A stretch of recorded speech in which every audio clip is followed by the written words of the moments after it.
안녕하세요. 삼성전자 빅데이터 센터의 박은수입니다. 이번 세션에서는 전사 서버 개인정보 보호 시스템 구축 경험을 공유 드려보려고 합니다. 저는 전사의 데이터를 한 곳에 모아 분석 환경을 제공하고 데이터 정책과 전략을 드라이브하는 빅데이터 플랫폼의 개발자입니다. 22년에 빅데이터 플랫폼의 데이터 인프라 설계와 개발을 진행했고, 당시 감사하게도 발표 기회를 받아서 삼성 개발자 컨퍼런스에서 발표를 했었습니다.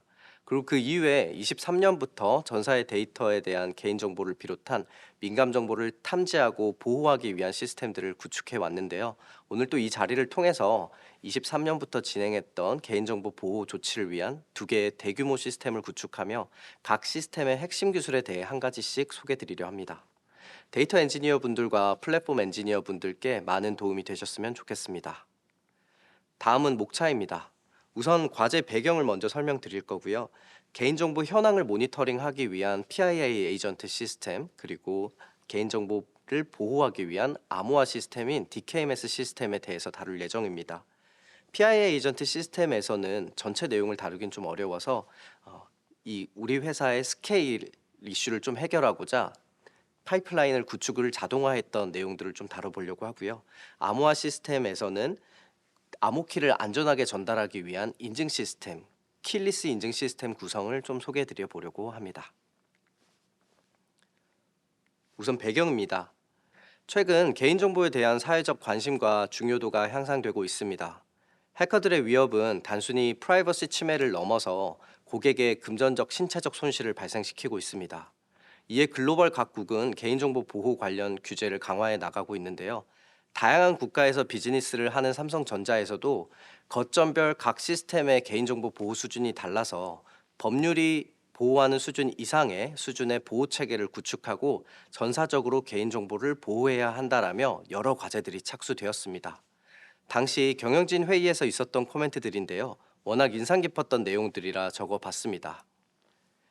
2022년 말부터 전사 개인정보 보호 강화 과제가 착수되었는데요.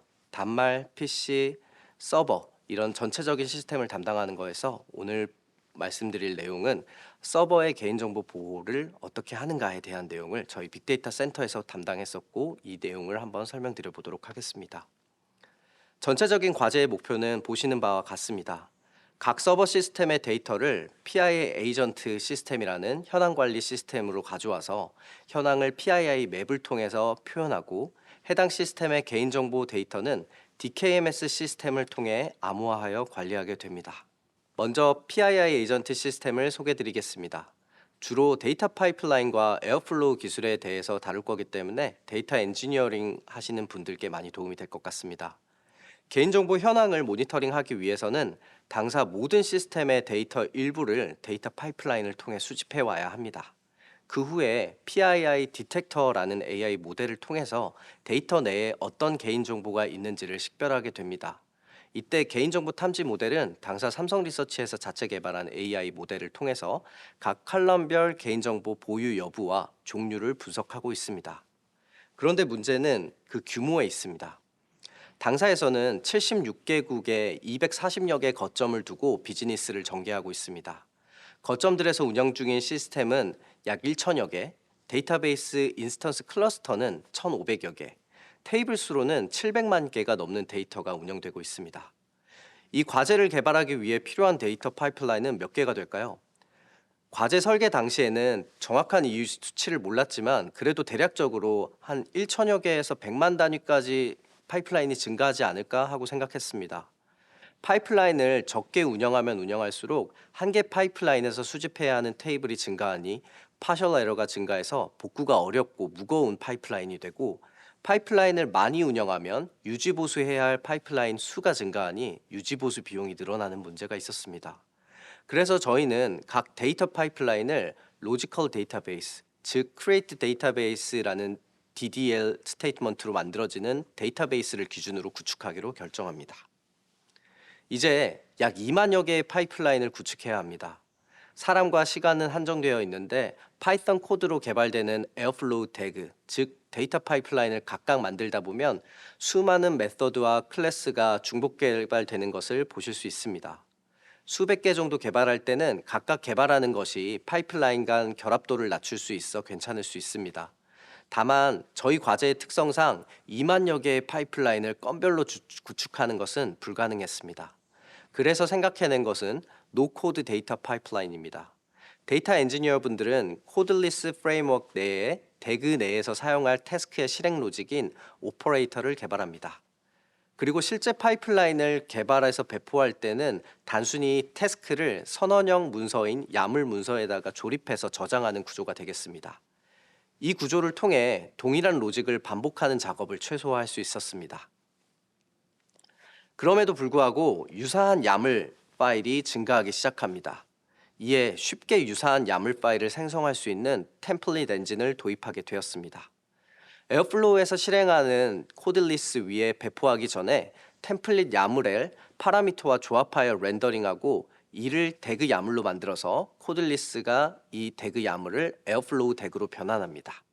이제 데이터 엔지니어 분들은 단순히 파라미터만 입력하면 데이터 파이프라인을 만들 수 있게 되었습니다. 그런데 저 파라미터마저도 자동화할 수는 없을까요?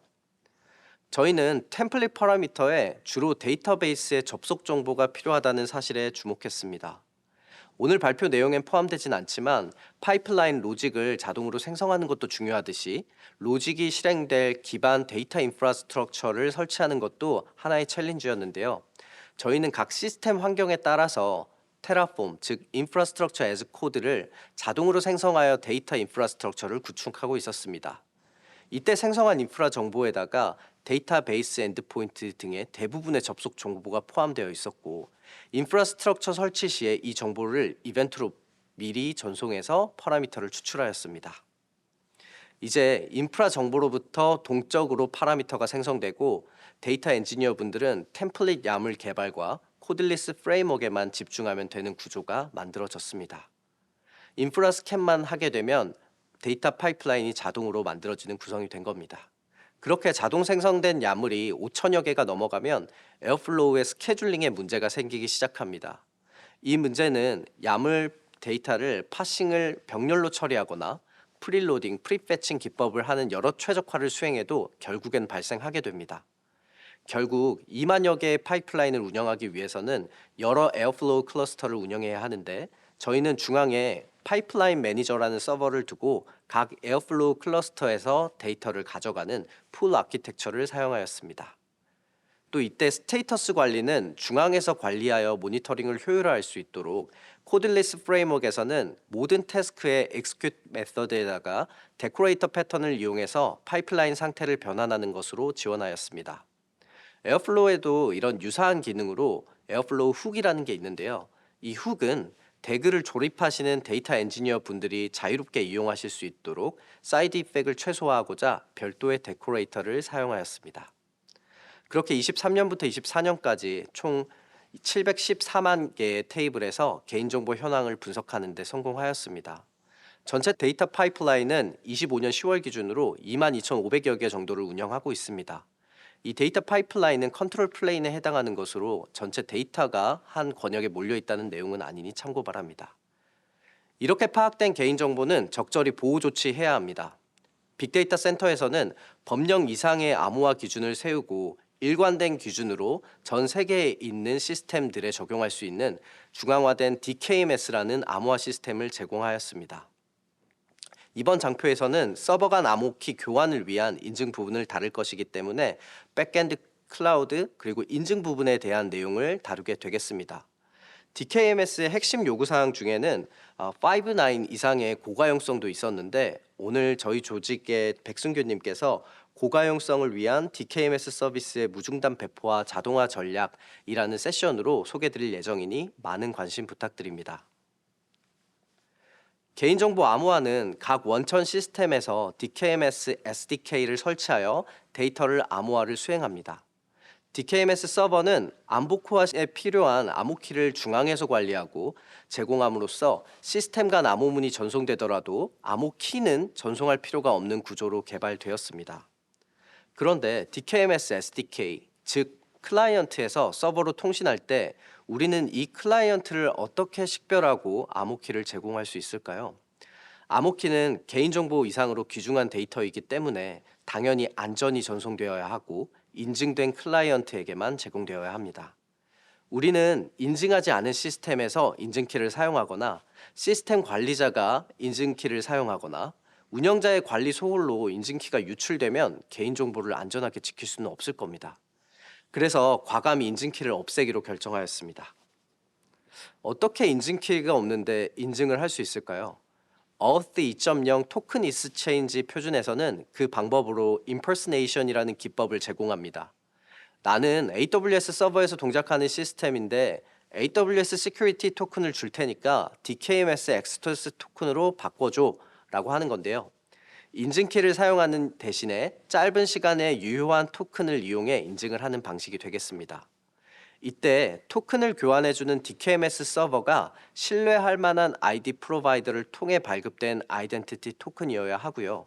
애플리케이션은 아이디를 발급받고 이 아이디를 DKMS에 보내주면 DKMS는 아이디를 신뢰하고 있는 아이디 프로바이더의 서명을 검증합니다. 이후 토큰을 제공해주면 서버에서는 어떤 인증키 없이도 DKMS 암호키를 안전하게 접근할 수 있게 됩니다. 이때 주목해야 할 세 가지 챌린지가 있습니다. 첫째, 아이디 프로바이더로부터 안전한 방법으로 아이디를 발급받을 것. 둘째, 아이디는 안전하게 전달되어야 하며 아이디 증명 외에 다른 방법으로 사용돼서는 안 될 것. 교환된 토큰에 대한 권한 설정, 즉 아이디별 권한 관리가 가능해야 할 것. 이런 세 가지 챌린지를 어떻게 풀었는지 설명드려 보겠습니다. 첫 번째로 가장 많은 시스템이 사용하고 있는 AWS 시스템 내 예시입니다. AWS 내에서 동작하는 시스템은 서버 인스턴스 내에서만 접근 가능한 인스턴스 메타데이터 서버를 통해서 IAM 롤의 시큐리티 토큰을 획득합니다. 이 시큐리티 토큰을 ID 증명용으로는 사용할 수 있지만 해당 토큰은 신분 증명 이상의 리소스 권한을 보유하고 있기 때문에 get caller identity라는 신분 조회형 API만을 signed request로 생성해서 DKMS로 전달합니다. DKMS에서는 이 signed request를 사용해서 AWS의 해당 시스템의 IAM role ARN을 조회합니다. 식별된 IAM role ARN과 요청자의 IP에 매핑된 권한을 가진 액세스 토큰을 발행하고요. 이때 이제 클라이언트가 암호키를 조회할 수 있도록 할 수 있었습니다. 이번엔 GCP를 비롯한 오픈 ID 커넥트 스펙을 준수하는 ID 프로바이더를 가진 시스템들의 인증입니다. OIDS에서는 ID 토큰이라는 특별한 JWT 형태의 토큰을 제공하고 있습니다. 시스템은 이 ID 토큰을 인스턴스 메타데이터 서버를 통해서 시큐리티 토큰 서비스로부터 조회해 오고 DKMS에 전달하게 됩니다. DKMS는 OIDS 프로바이더가 제공하는 퍼블릭 인증서를 이용해 ID 토큰의 서명을 검증합니다. JWT 페이로드 안에는 해당 아이덴티티에 여러 정보가 포함되어 있었는데요. 저희는 GCP 서비스 어카운트의 이메일 프로퍼티와 요청자의 IP를 매핑하여 권한을 부여한 액세스 토큰을 발급하도록 구성하였습니다. 이렇게 모든 시스템을 지원하기 위해 당사에서 사용하는 주요 클라우드, AWS, GCP, Azure, SCP, IDC 그리고 다양한 시스템들의 킬리스 인증을 구성하였고요. 그 외에 ID 프로바이더를 제공하지 않는 클라우드나 온프레미스 같은 경우에는 클라이언트 어설션 인증 방식을 삼성 리서치에서 개발해 주셔서 활용하여 인증하고 있습니다. 이렇게 개인정보 현황을 모니터링하고 암호화하는 시스템이 구축되면 긍정적인 피드백 루프가 만들어집니다. PII 에이전트에서는 추가로 암호해야 할 필드를 찾아주기도 하고 이 데이터를 이용해 암호화가 취약한 필드들을 식별해낼 수도 있습니다. 이런 필드들이 발견될 경우 DKMS에서는 시스템을 독려하여 추가로 암호화할 것을 가이드하게 됩니다. 또한 DKMS에서 암호화한 데이터를 분석해서 PII 디텍터가 놓쳤던 개인정보의 위치를 파악해낼 수도 있습니다. 날마다 쏟아지는 새로운 개발 요구사항에 개발자로서 항상 빠른 길을 강요받을 때가 많습니다. 우선 해놓고 나중에 시간 될 때 처리하자라는 이런 유혹을 받을 때도 많습니다. 그럼에도 불구하고 항상 깨닫는 것이 있습니다. 가끔은 가장 빠른 길은 멀리 돌아가는 길이라는 것입니다. 오늘 발표가 알아주지 않는 곳에서 묵묵히 먼 길 돌아가고 계시는 많은 개발자분들께 도움이 되었으면 좋겠습니다. 감사합니다.